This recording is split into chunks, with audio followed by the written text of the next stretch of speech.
ख़वातीन हज़रात, मैं इतना बड़ा मद्दाह हूँ ख्वाजा खुर्शीद अनवर का, लेकिन आपको हैरत होगी ये सुन के कि मेरी कभी उनसे मुलाकात एज सच नहीं हुई। किसी महफ़िल में शायद हुई हो, लेकिन अदरवाइज़ हमारे दरमियान कोई मुकालमा नहीं हुआ। लेकिन उनके भाई ख्वाजा सुल्तान साहब, उनसे मेरी वाकफ़ियत नहीं थी, उनसे दोस्ती भी थी, क्योंकि मेरे एक दोस्त थे तैयब, उनके वो नज़दीकी अज़ीज़ थे, और मैं तैयब और खावर उनके घर जाते थे वहाँ पे मज़ंग में, और वहाँ पे वो म्यूज़िक के बारे में हमें बताते थे। और एक सईद मलिक थे जिनके बारे में मैं समझता हूँ कि म्यूज़िक को बहुत जानते थे। रोशन आरा बेगम के साथ वो संगत करते रहे, USIS में काम करते थे। 2 किताबें उनकी अंग्रेज़ी में आई। इन दिनों डॉक्टर अमजद परवेज़ ने भी कुछ किताबें लिखी हैं। ख्वाजा सुल्तान ने लिखा कुछ नहीं, लेकिन उनकी बड़ी एक्सटेंसिव थी मालूमात म्यूज़िक के बारे में। सो मच सो कि मैं अपना एक नावल लिख रहा था, खस व खाशाक ज़माने, ये तकरीबन 15 बरस पहले की बात है।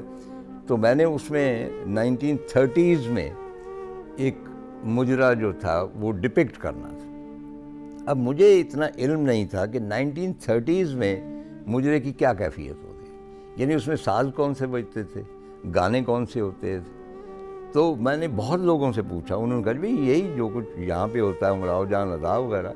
लेकिन जब ख्वाजा सुल्तान से पूछा तो उन्होंने कहा ऐसा नहीं होता था।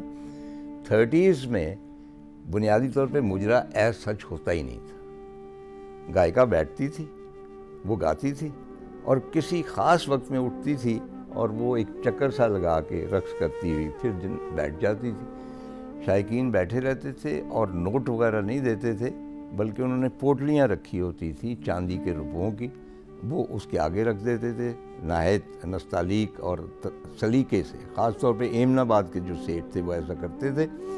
और उसके अलावा ये था कि वो साज़ जो हैं जो आज बजाए जा रहे हैं वो नहीं होते। तो फिर उन्होंने मुझे साज़ भी बताए कि ये 2-3 साज़ जो हैं, और दुलारी बाई का उन्होंने नाम दिया कि वो उस ज़माने की मशहूर थी, गायिका भी थी, मुजरा करने वाले भी थी। तो मैं सिर्फ ये बताना चाहता हूँ कि बहुत एक्सटेंसिव इल्म था ख्वाजा सुल्तान का म्यूज़िक के बारे में, और अपने भाई ख्वाजा खुर्शीद अनवर के सबसे बड़े पारख हो, सबसे बड़े क्रिटिक भी कह लें, पारख भी कह लें, और एडमायरर भी कह लें। सो मच सो कि जब घूंघट फिल्म रिलीज़ होनी थी तो उनके मज़ंग वाले घर में हम गए, तो 78 के वो जो तवे होते थे रिकॉर्ड, उन दिनों वो हुआ करते थे, तो वो इन एडवांस वो लाए और मुझे तैयब और खावर को वो सुनाए, और उन्होंने हमें बताया कि यहाँ पे ख्वाजा साहब ने कौन सी राग इस्तेमाल किया है और ये बंसरी किसने बजाई है। बड़ी तफसील से बताते थे। हम मतलब ऐसे ही कुंज़ेन लोग थे, हमें कुछ ज़्यादा हमने उसको सीख नहीं सके, लेकिन इब्तदाई जो एक होती है ना फीलिंग म्यूज़िक की, वो हमने ख्वाजा सुल्तान से सीखी। तो घूंघट एक ऐसी फ़िल्म थी जिसके तमाम नगमे ही मतलब है कि one of the best films ever. Khwaja साहब ने इसको डायरेक्ट किया। अच्छा, घूंघट के हवाले से मैं अर्ज़ कर दूं कि आप जानते हैं कि मोमिन ख़ान मोमिन की बड़ी मशहूर गज़ल है, कभी हम में तुम में भी चाहती तुम्हें याद हो कि ना याद हो, कभी हम भी तुमसे आशना। उसको बहुत सारे लोगों ने गाया है, उस्ताद बरकत अली ने भी गाया है, लेकिन इसको एक नई शक्ल दी ख्वाजा खुर्शीद अनवर ने और नूर जहां ने, कि कभी हम में तुम में भी प्यार था, तुम्हें याद हो कि ना याद हो। आप इस गाने को मुलाहिज़ा करें, जिस डेप्थ से वो नीचे जाती हैं याद को लेके, और उस डेप्थ से फिर वो बाहर आती हैं।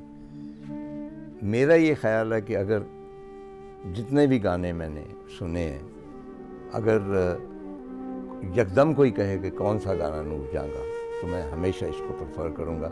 अच्छा, मैडम जिस दावत में जाती थी दही से एहतियात करती थी, हमेशा कहती थी कि दही उठा लो, मुझे अच्छा लगता है, मैं खाना नहीं चाहती।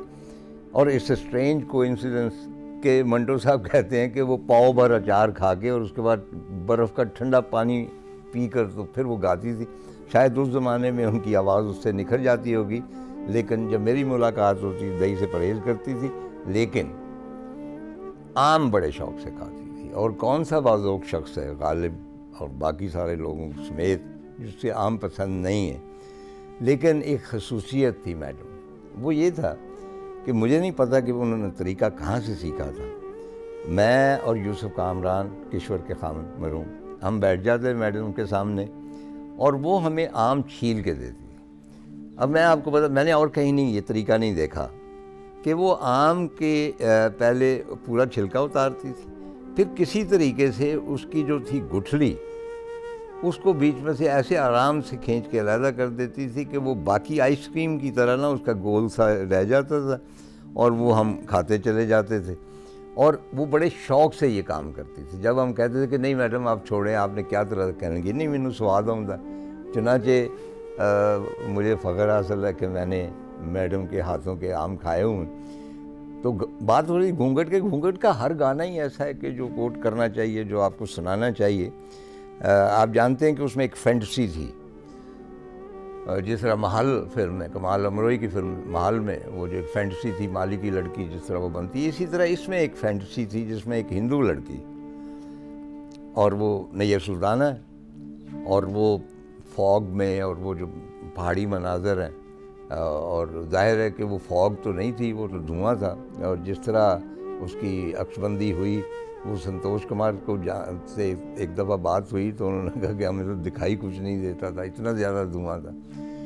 तो उस गाने में कोई आए, आप देखिएगा कि मंदिरों की घंटियाँ बजती हैं, जो हिंदू तहजीब है पूरी, और पुराने कबीर और बेदी और ये वो जो है ना पुराने शायर, उनकी झलकियाँ आपको मिलती हैं। म्यूज़िक में ख्वाजा साहब ने ये कमाल दिखाया और ये गाना आप सुने तो यूँ लगता है कि जहाँ से कोई 1000 साल पहले आप पहुँच गए कहीं।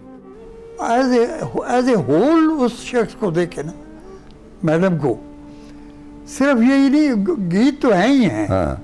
उसकी जो शख्सियत थी, उसका जो हुस्न था, उसकी जो बातें थी, उसकी खूबसूरत बातें, उसका सेंस ऑफ ह्यूमर, इतनी उसमें मुख्तलिफ क्वालिटीज थी कि आप एक दफ़ा अगर उसे मिल लिया है ना आपने, तो फिर उस, जैसे वो कहते हैं कि उस जाल से निकलना मुश्किल हो जाता। अच्छा खालिद साहब, मैडम की जो साड़ियाँ थी, मतलब उनमें जो वैरायटी थी, मेरा नहीं ख्याल कि उन्होंने कोई एक साड़ी किसी एक फंक्शन पे पहनी हो और 2 साल के बाद भी रिपीट की हो। उन्होंने कहा मैं गिनती रही हूँ, 3000 गिनी है। हाँ। फिर मैं थक गई, फिर मैंने छोड़। अच्छा।